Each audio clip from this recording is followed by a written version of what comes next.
Hello everyone, hopefully you are doing well. आज हम discuss करने वाले हैं अपवर्क को कि फ्रीलांसिंग की फील्ड में अपवर्क की क्या वैल्यू है, हम इस प्लेटफॉर्म पे किस तरह काम कर सकते हैं। तो चलते हैं आज के लेक्चर की तरफ। मैं कोशिश करूँगा बेसिक और अच्छे अंदाज में अपना नॉलेज आप लोगों के साथ शेयर करूँ। Upwork is the world's largest freelance marketplace. ये ऐसा प्लेटफॉर्म है जिस पे बहुत ज़्यादा फ्रीलांसर्स भी हैं जो कि अपनी स्किल्स और सर्विसेज प्रोवाइड कर रहे हैं, और यहाँ पे क्लाइंट्स भी आते हैं जो कि अपने प्रोजेक्ट्स के लिए हेल्प लेना चाहते हैं।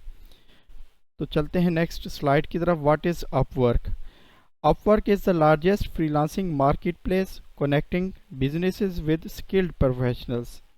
जैसा कि ऑलरेडी मैंने आपको बताया है कि इस प्लेटफॉर्म्स पे मिलियंस ऑफ फ्रीलांसर्स भी हैं और क्लाइंट्स भी हैं जो कि सर्विसेज प्रोवाइड भी कर रहे हैं और क्लाइंट्स सर्विसेज ले भी रहे हैं। तो ये सबसे बड़ा फ्रीलांसिंग प्लेटफॉर्म है। It was created in 2015। Start में इसका नाम इलेंस था, फिर ओडेस्क हुआ है और ये अब अपवर्क के नाम से मशहूर है। It offers short term gigs, long term projects and full time opportunities.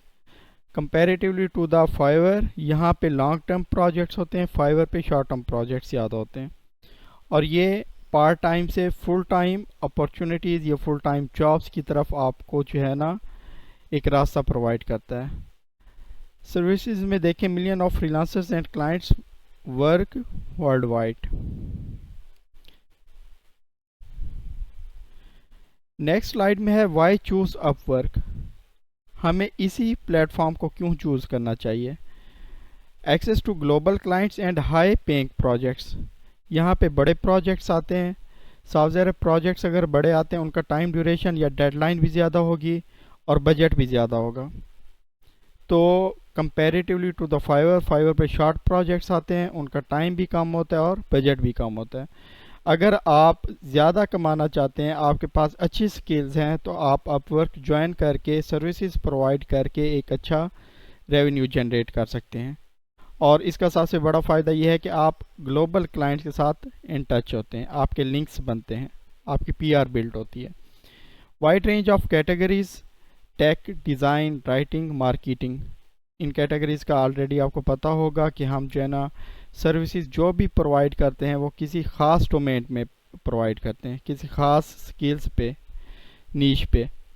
तो वो टेक्नोलॉजी की फील्ड में भी हो सकते हैं, डिज़ाइनिंग लाइक ग्राफिक डिज़ाइनिंग है, वेब डिज़ाइनिंग है, या राइटिंग है, कंटेंट राइटिंग वगैरह हो गई, मार्केटिंग, डिजिटल मार्केटिंग है। तो डिफरेंट फील्ड्स हैं, डिफरेंट कैटेगरीज़ हैं जिनका मैं पिछली वीडियो में बता चुका हूँ। यहाँ पे आप सर्विसेज प्रोवाइड लर्न करके इनके बारे में आप सर्विसेज प्रोवाइड कर सकते हैं। इनका जो भी पेमेंट मेथड है वो सिक्योर है, अपवर्क एस्क्रो के through. Ideal for professionals and skills persons.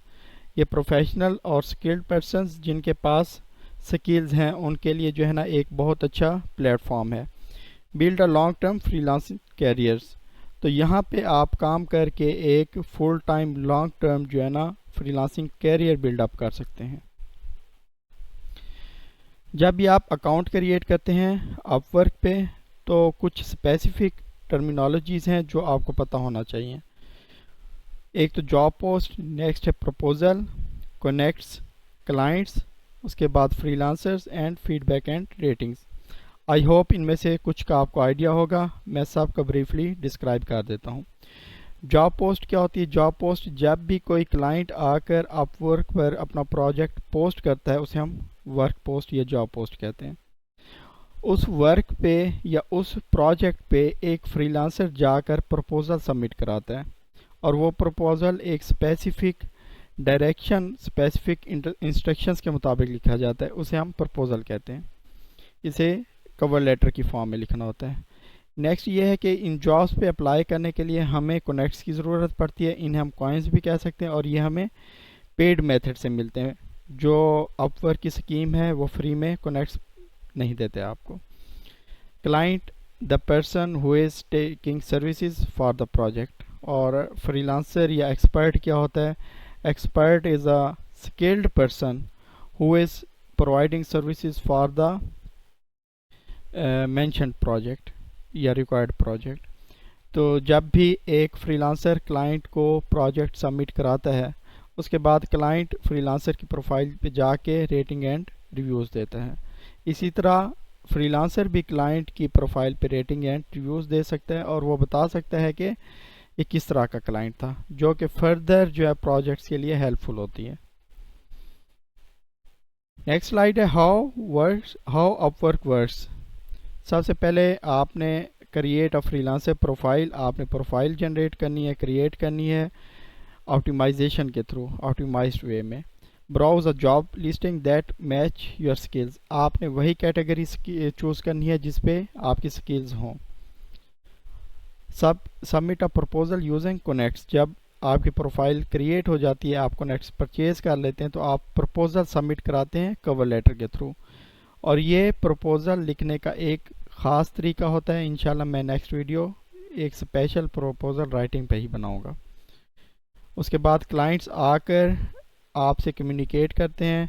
Communication के बाद जो है अगर वो कन्विंस हो जाते हैं, आपसे डील कर लेते हैं और आपको गिवन प्रोजेक्ट जो है इंस्ट्रक्शंस के अकॉर्डिंग मेंशन डेडलाइन में सबमिट कराना पड़ता है।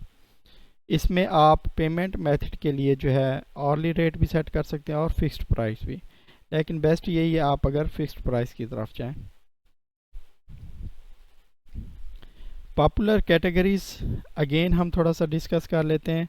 डेवलपमेंट एंड आईटीज़, ये कैटेगरी है। इसमें web development, app development, software based जितना भी काम आ जाता है, इवन कि इसमें लैंग्वेज बेस्ड जितना टास्क आ जाता है, C++, जावा, पाइथन और बाकी जितनी लैंग्वेजेस हैं वो एग्जिस्ट करती हैं डेवलपमेंट एंड आईटी में। नेक्स्ट है डिज़ाइन एंड क्रिएटिव में, इसमें ग्राफिक डिज़ाइनिंग आ जाती है जिसके मेन सॉफ्टवेयर्स हैं कैनवा, इसके अलावा एडोब फोटोशॉप, कोरल। इन पे हम logos, branding, video editing, brochure, resume या सीवी और बाकी सर्विसेज, सोशल मीडिया पोस्ट, इनकी सर्विसेज प्रोवाइड कर सकते हैं।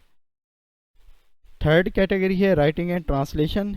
इसमें copy writing, blogging, translation, proof reading और बाकी भी जितना राइटिंग का काम है, आर्टिकल राइटिंग, वो सारा इसमें आ जाता है। वेब कंटेंट वगैरह सारा इसी में एग्जिस्ट करता है। सेल्स एंड मार्केटिंग में सोशल मीडिया मार्केटिंग आ जाता है, ईमेल मार्केटिंग आ जाता है। ये आप एज ए डिजिटल मार्केटर भी सर्विसेज दे सकते हैं या अपने स्टोर के लिए भी आप ये सर्विसेज खुद से जनरेट कर सकते हैं। अगर एसईओ की फील्ड में देखें तो इसकी सर्च इंजन ऑप्टिमाइजेशन इसे कहा जाता है। इसकी आगे कुछ जो है टाइप्स आ जाती हैं जिसमें on page, of page trending में है और GBOB इसकी मेन जो है कैटेगरी है और उसका काम भी काफ़ी आता है। एडवांस मोड, इसमें डाटा एंट्री, विजुअल असिस्टेंस के तौर पे हम वर्चुअल असिस्टेंट के तौर पे हम जॉब कर सकते हैं। लाइक अमेज़ॉन्स, ईबे, शॉपिफाई पे आप लोग या किसी स्टोर के लिए आप वर्चुअल असिस्टेंट के तौर पे काम कर रहे होते हैं, जहाँ पे आप अपनी असिस्टेंट से रिलेटेड जो है ना सारी स्किल्स प्रोवाइड कर रहे होते हैं। नेक्स्ट है फाइनेंस एंड कंसल्टिंग। ये थोड़ा सा हेक्टिक फील्ड है, इसमें सारा शेड्यूलिंग आ जाता है, टेबल्स, लेआउट्स और प्रॉपर जो है ना आपने एंड रिजल्ट्स निकालने होते हैं। इसमें कैलकुलेशंस काफ़ी आ जाती हैं। नेक्स्ट है एजुकेशन एंड ट्रेनिंग। ये इन्फोग्राफिक्स की फॉर्म में होता है जिसमें कंटेंट भी आ जाता है और ग्राफिक्स भी आ जाते हैं और ये मोस्टली एग्जिस्ट करती है कंटेंट राइटिंग या राइटिंग एंड ट्रांसलेशन।